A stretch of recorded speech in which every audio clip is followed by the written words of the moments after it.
पोखरियाल जी, बहुत बहुत शुक्रिया हमसे बात करने के लिए। सबसे पहले मैं शुरुआत करना चाहूँगी क्योंकि एजुकेशन मिनिस्ट्री है उसके बारे में बड़े सारे लोग सोचते हैं कि बहुत ही ड्राई मिनिस्ट्री है, पर दिलचस्प बात यह है कि आपका खुद से एक बड़ा पर्सनल रिलेशन है इस मिनिस्ट्री के साथ। पहले तो हमारी जो यहाँ पे दर्शक है, जो यहाँ पर लोग मौजूद हैं, उनके बारे में उनसे आप अपने पर्सनल जो कनेक्शन है इस मिनिस्ट्री के साथ, उसके बारे में थोड़ा सा बताइए। आपने कहा है कि मेरा व्यक्तिगत जो शिक्षा से जुड़ाव रहा है, तो आपको तो मालूम है कि मैं एक अध्यापक शिक्षक से लेकर के और शिक्षा मंत्री तक की मेरी यात्रा रही है। स्वाभाविक ये है, शिक्षा मेरा जब मैं शिक्षक रहा हूँ तो शिक्षा मेरा महत्वपूर्ण विषय रहा ही होगा। मैं हमेशा से इस बात का पक्षधर रहा हूँ कि शिक्षा ही एक ऐसा बिंदु है जो व्यक्ति, परिवार, समाज, राष्ट्र, देश और दुनिया को किसी भी स्थिति में और कहाँ तक भी ले जा सकता है। जितने लोग शायद आज हम यहाँ पर बैठे हैं, शिक्षा ही हमको यहाँ तक लेकर के आई है। शिक्षा भी किसी व्यक्ति की रीढ़ की हड्डी होती है और जिसके आधार पर वो व्यक्ति खड़ा होता है। जहाँ तक आपने शिक्षा का विषय बताया है, ये जो देश है ये हमेशा से ही पूरे विश्व को ज्ञान में, विज्ञान में, इस देश में सुश्रुत शल्य चिकित्सा का जनक इस देश में तो पैदा होता है। आर्यभट्ट अंक गणित को देने वाला और बीज गणित को देने वाले जितने वैज्ञानिक पूरी दुनिया को इसी देश में पैदा होता है। आयुषो वेदा आयुर्वेदा, जो आयु का विज्ञान जिसको कहते हैं, जिसके पीछे आज सारी दुनिया खड़ी है, उस चरक ऋषि की भी जन्मस्थली यही देश होता है। और जिस योग के पीछे जब हमारे देश के प्रधानमंत्री पूरी दुनिया, क्योंकि हमने मनुष्य को ईश्वर की सबसे खूबसूरत कृति माना है और इसकी रक्षा के लिए हमने संकल्प भी हमेशा से लिए, जैसे मैं भी कह रहा था। तो योग के पीछे भी यदि आज पूरी दुनिया, तो पतंजलि ने भी यही जन्म लिया, यदि रसायन शास्त्री नागार्जुन ने भी यही जन्म लिया, ऋषि कणाद जो अणु और परमाणु का परीक्षण करने वाला ऋषि कणाद भी यही हुआ, भास्कराचार्य जैसा वैज्ञानिक भी इस धरती पर पैदा हुआ। मैं ये कहना चाहता हूँ कि जब इस देश में तक्षशिला, नालंदा और विक्रमशिला जैसे विश्वविद्यालय थे, तब दुनिया में कौन सा विश्वविद्यालय था बताएं? पूरी दुनिया तो हमारे देश में आकर के पढ़ती थी। एतत् देश प्रसूत तस्य सकाशादग्र जन्मना स्वम स्वम चरित्रम शिक्षेरन पृथिव्याम सर्वमानवा। पूरी पृथ्वी के लोग हमारे यहाँ आकर के सीखते थे। ज्ञान, विज्ञान, अनुसंधान, नवाचार, आचार, विचार, व्यवहार और जीवन मूल्य, ये सब हमारे यहाँ से लेकर के जाते थे। आपने तक्षशिला, नालंदा की बात की, पर ये चीज़ों के बारे में जब आज बात होती है तो ये कहा जाता है, खास तौर पर जब भारतीय जनता पार्टी की सरकार आती है, तो इस मंत्रालय के बारे में विशेषकर ये बोला जाता है कि ये एक संघ का प्रोजेक्ट की कार्यशाला बन जाती है। क्या होता है? शिक्षा मंत्रालय है, HRD मंत्रालय है, उसका भगवाकरण किया जा रहा है। मैं पूछना चाहता हूँ, भगवाकरण माने क्या? जो लोग इन सवालों को करते हैं उनकी क्या परिभाषा है? जैसे क्योंकि यदि मैं विश्व गुरु भारत की बात करता हूँ कि पूरी दुनिया अंग्रेजी में बात कर रही है, आप संस्कृत की बात कर रहे हैं, पूरी दुनिया विज्ञान की बात कर रही है, आप संस्कार की बात कर रहे हैं, तो इसको भगवाकरण कहा जाता है। तो यही तो परिभाषा खराब है। और बहुत अच्छा विषय उठाया आपने, बहुत अच्छा विषय उठाया। ये आपने दो विषय उठाए कि जब आज अंग्रेजी की बात कर रहे हैं तब आप संस्कृत और हिंदी की बात कर रहे हैं, और जब लोग विज्ञान की बात कर रहे हैं तब हम संस्कारों की बात कर रहे हैं। यही तो हमारी ताकत है। आपको मालूम है कि अंग्रेजी ज्ञान नहीं है, अंग्रेजी एक भाषा है। और हमने ये जो नई शिक्षा नीति है, हम मातृभाषा, प्रारंभिक शिक्षा हम मातृभाषा से लेकर लाए हैं। इसलिए लाए हैं कि यूनेस्को सहित पूरी दुनिया के वैज्ञानिकों ने इस बात को कहा है कि जो बच्चे का विकास, जो मस्तिष्क का विकास है, वो 3 वर्ष से 6 वर्ष के बीच ही होता है। इसलिए हम उस अवसर को अपने हाथ से नहीं जाने देते हैं।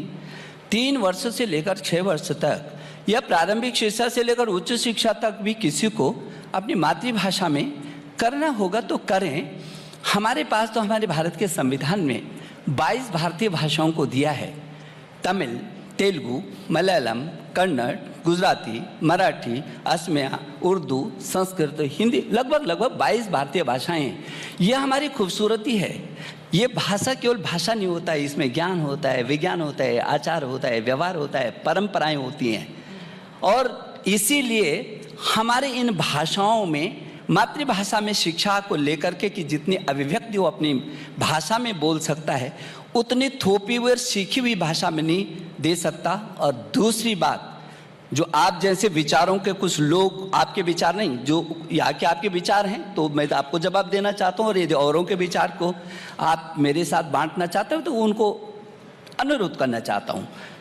जब हम नई शिक्षा नीति को लाए थे और हमने मातृभाषा की बात की, तो तमाम तथाकथित प्रगतिशील कुछ लोग इस देश 133 करोड़ लोगों का देश है, उसमें यदि कुछ किसी ने कह दिया, उसको मैं बहुत ज़्यादा उसमें नहीं लेता। लेकिन ये निशंक जी, आप एक इंटरनेशनल स्थिति की बात कर रहे हैं, जिस नई पॉलिसी की बात कर रहे हैं, आप इंटरनेशनल स्तर पर ले जाने की बात कर रहे हैं, फिर आप अंग्रेजी का विरोध क्यों कर रहे हैं?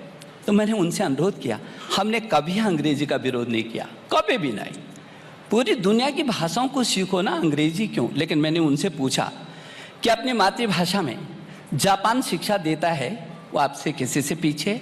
अपनी मातृभाषा में जर्मनी शिक्षा देता है, वो किसी से पीछे है?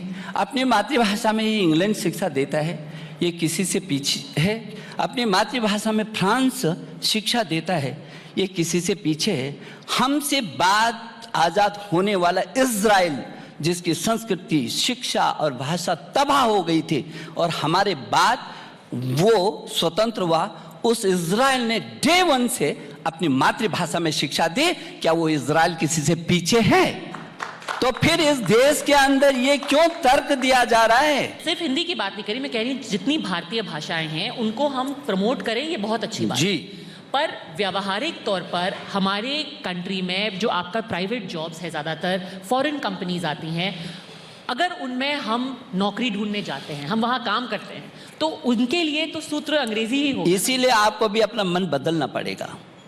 आप जैसे लोगों के मनों ने ये देश पीछे किया, कारण बुरा मत मानिएगा। ये देश 135 करोड़ लोगों का देश है। अरे इस देश में व्यवसाय होता, आपको याद होगा कि जब अटल बिहारी वाजपेयी जी ने परमाणु परीक्षण किया था और दुनिया के लोगों ने हम पर आर्थिक प्रतिबंध लगाने की बात की थी, हम नौकरी नहीं देंगे, हम अनुदान नहीं देंगे, तो अटल बिहारी वाजपेयी जी ने बहुत ताकत के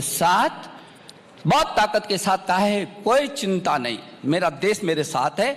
और उन्होंने 2 ही सूत्र दिए, न कोई आयात होगा देश के अंदर और न कोई निर्यात होगा, और देश खड़ा हो गया। बाहर दुनिया के तमाम देशों को जो लोग संपादकीय जैसे में लिखते थे कि अब देश का हित हो जाएगा, दुनिया 133 करोड़ लोगों का ये देश, बहुत सारे देश तो हम पर चलते हैं, न आयात हुआ न निर्यात हुआ। 6 महीने के अंदर अंदर जो लोग प्रतिबंध लगाने की बात करते थे, उन्होंने घुटने टेककर अटल बिहारी वाजपेयी जी को सलाम किया था या नहीं किया था? हमारी ताकत है साहब। अब मेरे देश के प्रधानमंत्री ने आत्मनिर्भर भारत की बात कही है, खड़े होंगे ना। हम दुनिया के आधार पर खड़े नहीं होना चाहते, दुनिया से भी आगे जाना चाहते हैं हम खड़े होंगे क्योंकि हमारी ताकत है। और जहाँ तक आपने ये कहा, ये जो अभी दुनिया की नौकरियों की बात कर रहे हैं, मेरे हिंदुस्तान से पढ़ने वाले, मेरे IIT और NIT से पढ़ने वाले, मेरे CU से पढ़ने वाले बच्चे तो आज दुनिया के बड़ी बड़ी जितने भी, चाहे माइक्रोसॉफ्ट हो, चाहे गूगल जैसी कंपनियों के शीर्ष पर बैठे हुए हैं। मेरे देश की शिक्षा भी और सुदृढ़ मुझे करनी है, लेकिन अपने देश की मानसिकता चाहिए। इसीलिए हम भारत केंद्रित शिक्षा नीति को लाए हैं। मुझे इस बात की खुशी है कि कुछ चंद लोगों को छोड़ दें, पूरे देश इकट्ठा हो गया। उसको लगा देश की आज़ादी के बाद नहीं, लॉर्ड मैकाले के आने के बाद पहली बार हिंदुस्तान की अपनी शिक्षा नीति हो रही है। ये है हमारी शिक्षा नीति।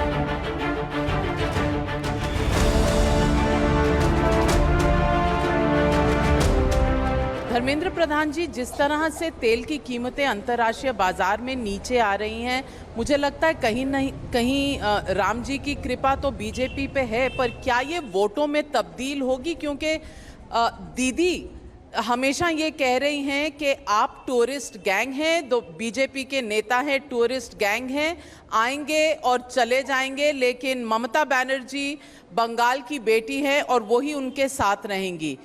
इनके इस कटाक्ष को आप कैसे देखते हैं?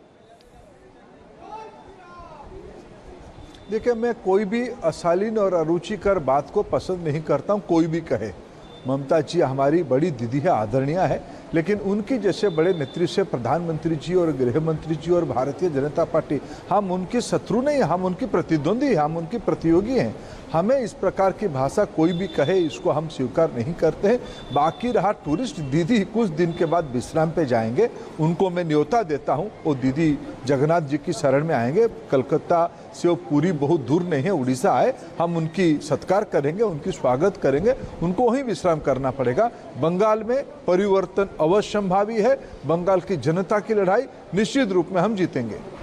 धर्मेंद्र प्रधान जी, ये इंडिया इकोनॉमिक कॉन्क्लेव 2021 है, तो कुछ आर्थिक सवाल पूछने आपसे ज़रूरी है। मैं आपसे पूछना चाहती हूँ, कई बार अपील की है आपने भी, प्रधानमंत्री जी ने भी, कि ओपेक कंट्रीज़ को सप्लाई को देखकर थोड़ा बढ़ाना चाहिए, जो कोविड के समय में उन्होंने कॉन्ट्रैक्ट किया था, ताकि प्राइसेस पर थोड़ी सी मॉडरेशन हो। मैं आपसे पूछना चाहती हूँ कि क्या भारत सऊदी अरेबिया से तेल लेने में थोड़ी सी कमी करेगा, क्योंकि वो आपकी इस सुझाव को, इस रिक्वेस्ट को मान नहीं रहे हैं इस वक्त? नाविका जी, देखिए, भारत अपने हितों को रखते हुए, अपने कूटनैतिक और अर्थनैतिक सामाजिक हितों को ध्यान में रखते हुए निर्णय करेगा। और मैं कॉन्फिडेंटली कहता हूँ, भारत अपने लोगों की इंटरेस्ट, हम एक कंज्यूमिंग कंट्री है, लंबे समय तक अपने एनर्जी कमोडिटी को हमको बाहर से लाना पड़ेगा, इंपोर्ट करना पड़ेगा। जो बाजार में हमको सस्ता सुलभ देगा, जो भी देगा, हम उनसे तेल लेंगे। हमारी वही प्राथमिकता है, वो जो भी देश हो, और उसके लिए जो भी करना पड़े हम करेंगे। Is it true that that is the reason that in February the United States was India's second largest supplier of oil, beating Saudi Arabia to the position? Are you saying that there are strategic conditions in which India wants to be closer to the United States than to Saudi Arabia at this point in time? Navika ji, it's not issue of we are going to be closer to whom. Issue is who is going to serve our interest. Today, Iraq is the #1 supplier of our requirement. We are taking substantial amount for UAE also.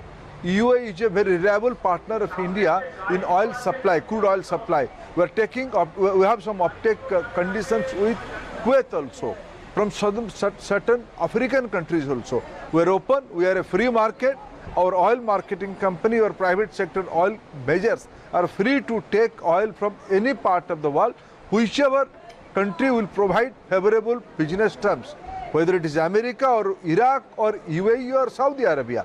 India's common interest, Commonwealth's interest is paramount in our decision.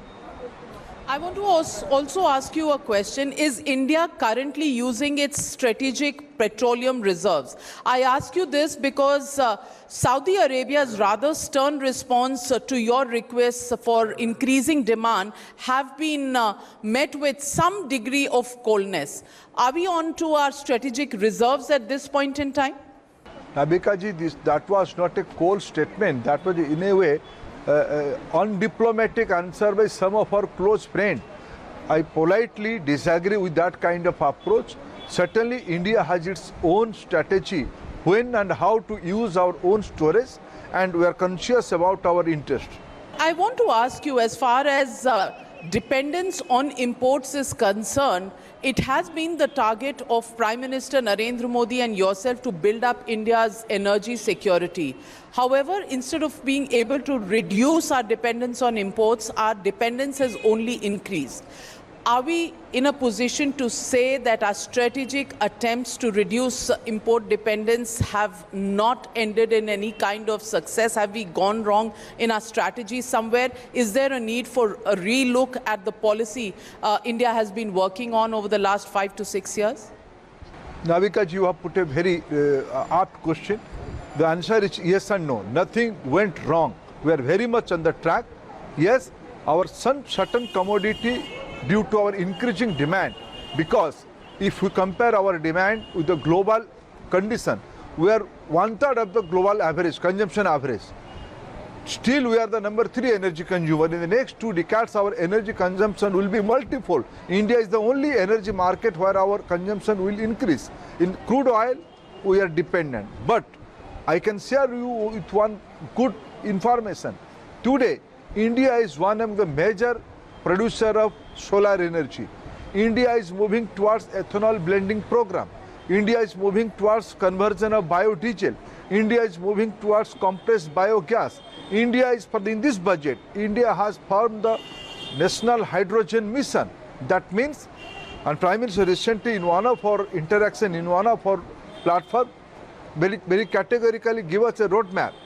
By 2030, India will be producing, India will have capacity of 40% of renewable energy capacity in its energy requirement. That means in certain area, India is going to convert more towards our incremental requirement will be come from renewable energy verticals, whether it is biofuel, biogas, solar or wind energy. These are the new area, and using all this energy will convert to hydrogen as a energy, and these are the new technology, innovation, new business plan, new policy reform are the roadmap of Indian energy journey. So we can't say we have to change any strategy. We have to reduce our import dependency, adopting a different route altogether. Mr. Dharmendra Pradhan, Finance Minister Nirmala Sitharaman on various occasions when fuel prices have been raised has come out and said it's a vexatious issue and it needs to be discussed with states. ज़्यादातर यही देखा गया है कि centre की तरफ से अगर दाम बढ़ते हैं तो एक टोपी पहनाई जाती है स्टेट्स के ऊपर के स्टेट्स तो टैक्स कम कर सकते हैं, और ये टोपी पहनाना स्टेट से सेंटर, सेंटर से स्टेट पर चलता रहता है और आम आदमी इस पर पिसता रहता है. मैं आपसे पूछना चाहती हूँ, is there any attempt to have the Ministry of Petroleum, the Finance Ministry at the center and states on the talking table to find out some sort of a mechanism, whether it is bringing petroleum products under GST or whether it is in the rationalization of duties on fuels. Is there any attempt being undertaken to resolve this so-called vexatious problem? नाबिका जी, एक विषय को मैं आपकी TV की, आपकी platform पे पहले भी कहा हूँ, आज उसको फिर आपने मौका दिया, मैं उसको दोहराना चाहूँगा. वित्त मंत्री जी ने सही कहा, इस विषय को कोई आइसोलेशन में निर्णय नहीं किया जा सकता है, ना हम किसी को टोपी पहनाते. हमने कभी इस विषय को स्वीकार करने में द्विधा नहीं किए हैं. हाँ, हम कुछ टैक्स कलेक्शन करते हैं. जो आज टैक्स कलेक्शन होती है, ज़्यादातर टैक्स स्टेट की अपने हिस्सा और भारत सरकार की कलेक्शन से स्टेट को कंट्रीब्यूशन, ये दोनों मिलाए तो स्टेट की जो खर्चे हैं, स्टेट की वेलफेयर कमिटमेंट है, स्टेट की डेवलपमेंटल कमिटमेंट है, स्टेट की वेज एंड मीन्स है, ये सारे में पेंशन से इकोनॉमी को रनिंग करने के लिए भारत सरकार और राज्य सरकारों की जो जिम्मेदारी है उसमें रिसोर्स लगती है. उस रिसोर्स के एक बड़ा कंट्रीब्यूशन, बड़ा आमदनी एनर्जी कमोडिटी से होती है, उसमें से कुछ छुपाने के लिए बात नहीं है. लेकिन हमें एक ध्यान देना पड़ेगा कि सारे करते करते कभी मुद्रास्फीति ना बढ़ जाए, ना गड़बड़ा जाए. आज हमारी inflation well with in the control है, 3.5-4% के अंदर है. ये हमारी सबसे बड़ा टारगेट है. हम इस विषय को खुले मन से कोई भी प्लेटफॉर्म पे किसी को दोष देने से कम मेरा एक मत बहुत कैटेगरिकल है कि इसको कोई कम करे, कोई बढ़ाए, ये विषय नहीं है. विकास होते रहना चाहिए. इकोनॉमिक डिफिकल्ट टाइम है. कोरोना के पीरियड में निजी क्षेत्र की खर्चे घटे हैं, उनकी मन में अभी कॉन्फिडेंट आना बाकी है. क्या अर्थनीति को हम स्थिर कर दें? अर्थनीति को 35,000 करोड़ रुपया हमने कोरोना की टीका में खर्चा कर रहे हैं. हमने कैपेक्स, भारत सरकार जो अपने पूंजी लगाती है, 34% पिछले बजट से इस बार ज़्यादा हमने खर्चा किए. 1 लाख करोड़ से ज़्यादा रेलवे में, रोड में, बड़े बड़े प्रोजेक्ट्स में हमने खर्चा बढ़ाई है. राज्यों को ज़्यादा पैसा दिए. उसकी अर्थ हमको इकोनॉमी को चलाना है. ये कोई छुपाने के लिए विषय नहीं है. मुद्रास्फीति नियंत्रित है. बाकी कभी समय आएगा। आज तो प्राइस थोड़ा धीरे धीरे सफेद होने लगा है, लेकिन अभी अगर ग्राहकों को चुभेगी इस विषय पे फिर हम राज्यों में बातचीत भी कर सकते हैं। धर्मेंद्र प्रधान जी, अंत में आपसे एक ही सवाल पूछूंगी, नंदीग्राम में कौन जीत रहा है, ममता बनर्जी या शुभेंदु अधिकारी? नंदीग्राम में नंदीग्राम की जनता जीतेगा, उसके प्रतिनिधि श्री शुभेंदु अधिकारी होंगे, इसमें कोई संदेह नहीं है।